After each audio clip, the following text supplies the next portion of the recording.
시작하겠습니다. 앞에 5번 페이지에 이어서 6번 페이지도 이런 블럭들이 있는데요. 블럭에서 보면은, 그냥 앞에 있는 것과 비슷하게 작업을 하면 되겠구나 하는 형상들도 있지만, 지금 이 중에서 3번, 5번, 그리고 7번이나 8번 형상들에서 보면 일부 형상이 조금씩 기울어져 있는 일부들이 확인이 될 겁니다. 예, 그래서 요런 모양을 좀 만드는 것을 어려워하는 학생들이 좀 많을 거라고 생각이 되는데요.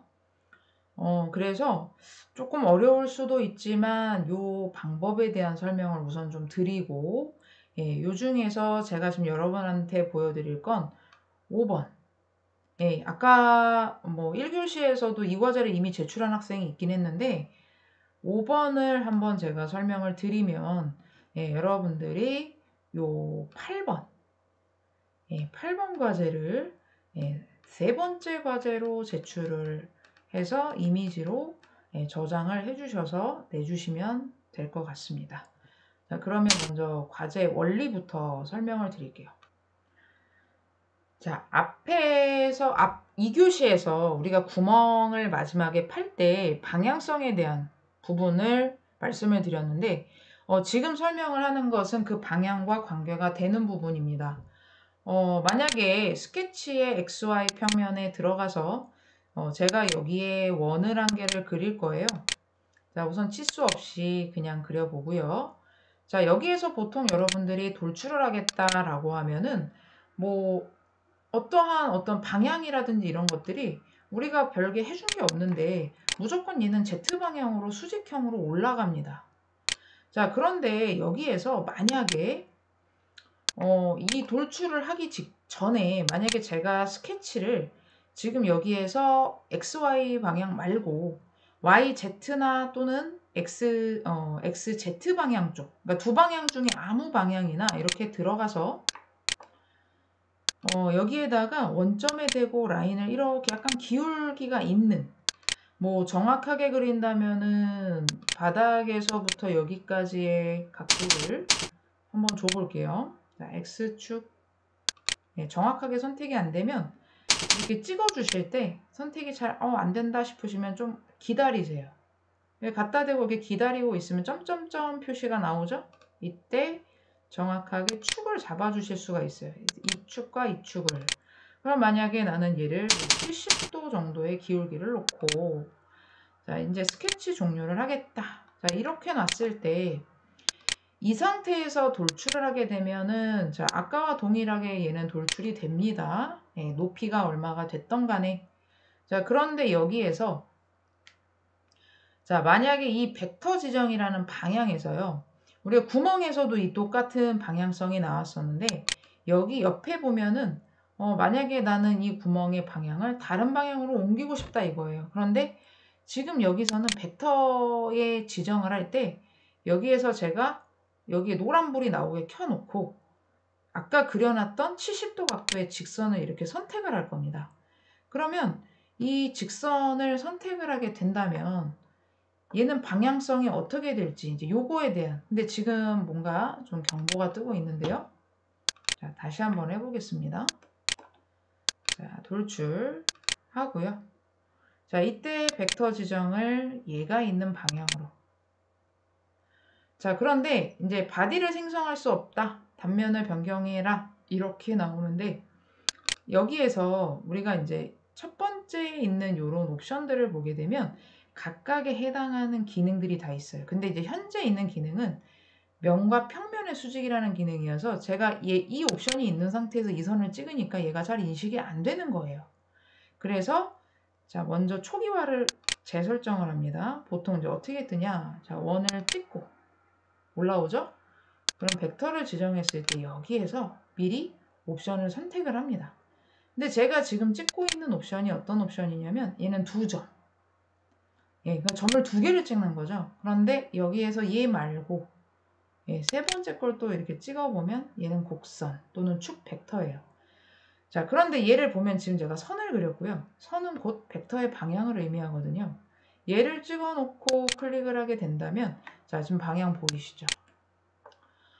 자, 이렇게 밑으로 빼게 되면 쭉 빠지기도 하고요. 반전을 시키게 된다면 제가 지금 그리고 있는 이 선의 방향으로도 빠지겠죠. 그래서 항상 그 방향으로만 가는 게 당연하지 싶었던 방향을 내가 어떠한 축을 지정을 해서 그 방향 쪽으로 정면에서 보면은 좀 삐뚤어진 것처럼, 그리고 우리가 왜 파나 왜 그런 것들 있잖아요. 집에서 음식을 할 때 칼로 일자로 싹 잘라낸 것 같은 그런 느낌, 요런 느낌으로 방향을 지정해서 돌출을 시킬 수가 있다라는 겁니다.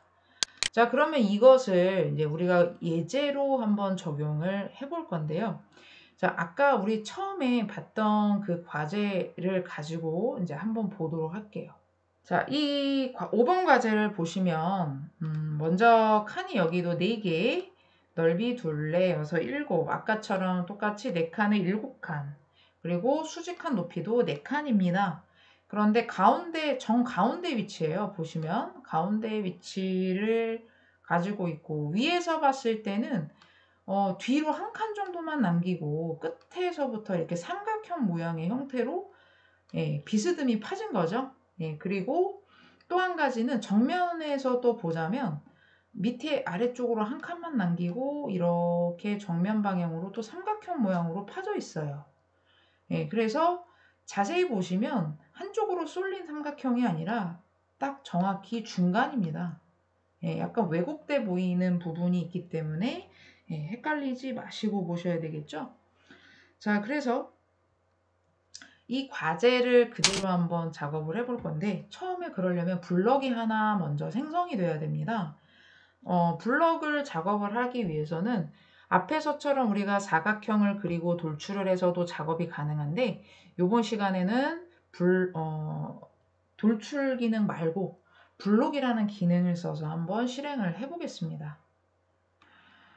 자, 화면 상단으로 보게 되면 제가 지금 여러분들한테 보여드리는 화면에는 블록이라는 기능이 있습니다.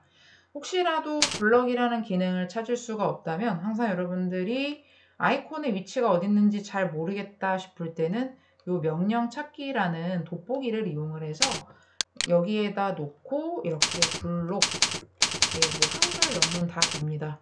그래서 이렇게 찾아서 실행을 해도 좋고요. 클릭을 하면 바로 실행이 되기도 하지만 선택했을 때 옆에 있는 화살표를 누르게 되면 이렇게 했을 때 메뉴가 자꾸 클릭이 안 돼서 리본 탭에 추가를 하게 되면 내가 지금 홈 메뉴, 저는 지금 홈 메뉴에 이미 얘가 추가가 돼 있어요. 그래서 홈을 눌러주게 되면 저처럼 이렇게 홈 메뉴에도 블록이 생기고요. 다른 메뉴에도 추가를 할 수가 있어요. 자주 쓰는 것들은 여러분들이 이렇게 해주시는 것도 좋겠죠. 자, 그래서 블록을 실행을 하면 우선 리셋을 한번 하고, 자, 블록에서 아까 여러분들 박스의 사이즈를 본 것처럼 X방향이 가장 길어요. 70, Y가 40, 높이도 40. 이렇게 해서 원점에 바로 블록 하나가 생성이 되게 만들어줍니다. 그래서 여기에 지금 그 샵 4번이나 5번에 나와 있는 과제들은 처음에 만들어 주실 때 이렇게 블럭을 하나 사이즈에 맞게 생성을 하고 나서 일부를 제거를 해서 작업을 하셔도 좋아요. 뭐 일일이 다 스케치를 해서 돌출을 하지 않아도. 자, 그럼 이렇게 해 주셨으면 아까 이제 형상이나 치수는 이미 이제 미리 설명을 드렸었기 때문에, 자, 우선 스케치를 들어가는데, 스케치는요, 미리 말씀드리지만 평면이든 정면이든 둘 중에 하나만 그리세요. 정면을 그리셔도 좋고요. 측면을 그리셔도 좋습니다. 자, 일단 저는 평면을 한번 들어가 보도록 할게요. 자, 그래서 평면에서 봤을 때 그 삼각형 모양을 그대로 그려주시면 되는데, 자, 우선 뭐 직선이든 프로파일이든 자, 이런 식으로 이렇게 삼각형이잖아요. 이렇게 들어가서 삼각형을 그려주세요. 그렇죠? 위에서 봤을 때 딱 이렇게 홈이 파인 부분이었고, 뒤에서 모서리까지 아까 약 한 칸 정도밖에 차이가 안 났었거든요. 그래서 자, 여기까지 10mm를 먼저 주시고, 그 다음에 정중앙이니까 여기까지 70의 반이니까 35가 되시겠죠. 자, 그랬더니 구속이 다 끝났습니다. 앞에 굳이 선을 그리시지 않아도 되세요. 이렇게 좀 연두색으로 바뀐 것을 알 수가 있죠. 그럼 위에서 봤을 때 지금 형태가 이미 다 그려진 겁니다. 선 2개밖에 안 그렸죠. 치수립도 2개만 들어갔고. 자, 그러면 스케치 종료를 해주시는데 여기서 두 번째로 해주셔야 될 것은 정면도를 그리는 게 아니라 이미 평면이나 정면 둘 중에 하나만 그리시라고 했잖아요. 2개가 다 필요는 없습니다. 그래서 측면을 그려주는데 바로 어떤 부분이었냐면 아까 도면에서 보면은 이렇게 비스듬히 내려오는 모서리를 보셨을 텐데 이것을 오른쪽 방향에서 봤을 때 투영이 되게끔 이 방향에다가 그 똑같은 형태를 그냥 그려주시면 돼요.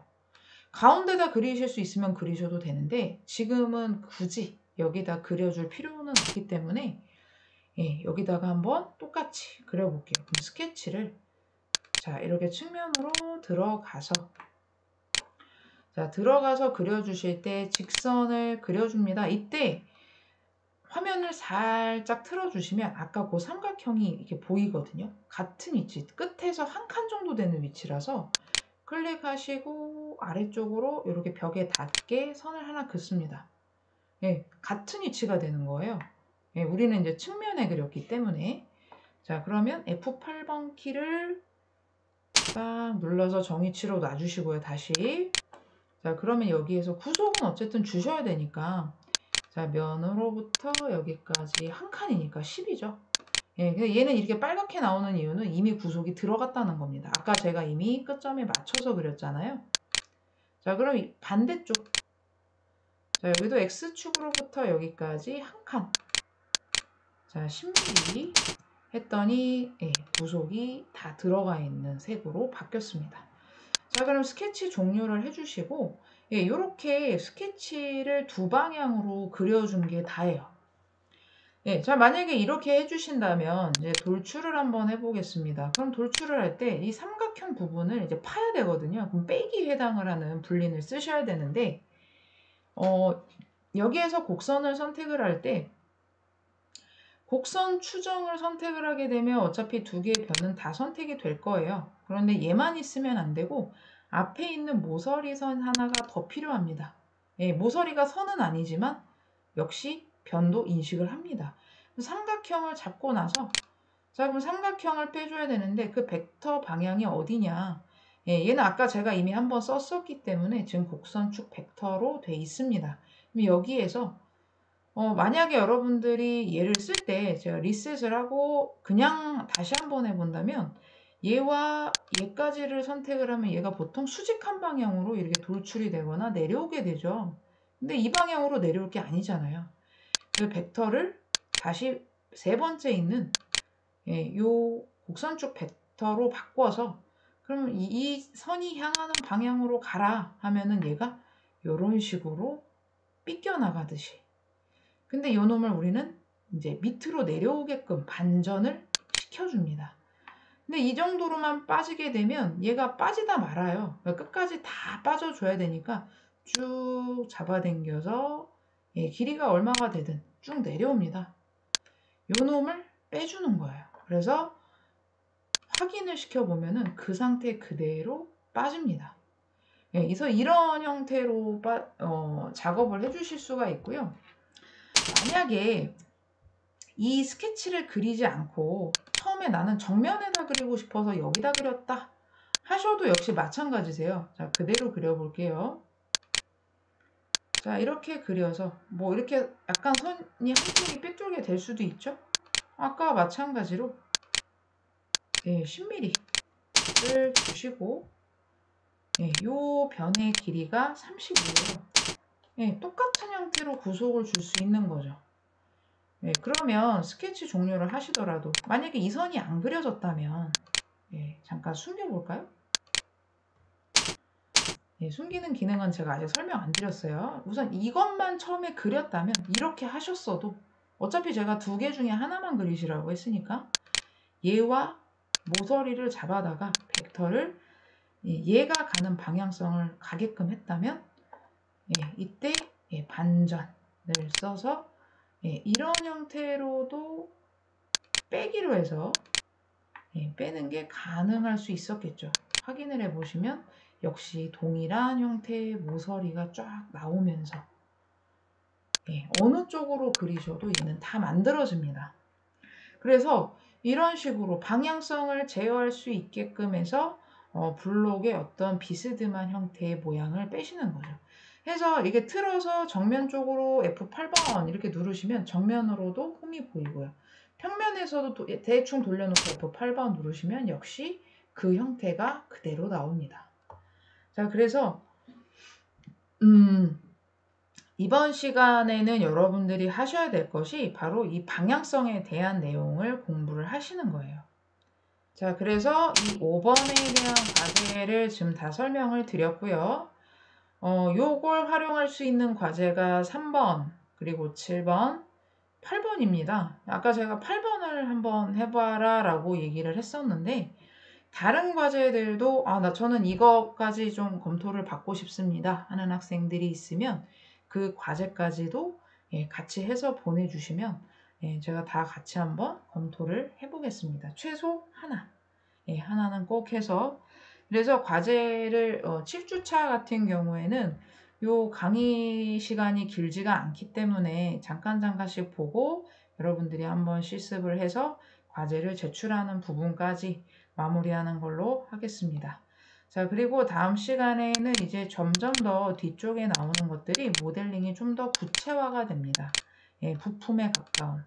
그래서 이런 부분에 대한 설명을 드릴 거니까 이번 시간까지 7주차, 벌써 우리가 이제 2달 차가 거의 다 돼가고 있어요. 그래서 8주차까지는 지금 강의가 일단 지속이 될 걸로 생각을 하고 있는데 이제 대면 강의를 대비해서 계속 우리가 이제 기초에서만 맴돌 수는 없는 거기 때문에 좀 멋있게 부품을 좀 만들어 보고 이번 학기를 좀 마무리를 해봐야 되겠죠. 그래서 오늘 여기까지 강의를 듣고 좀 성실히 진행을 해 주시기 바라고요.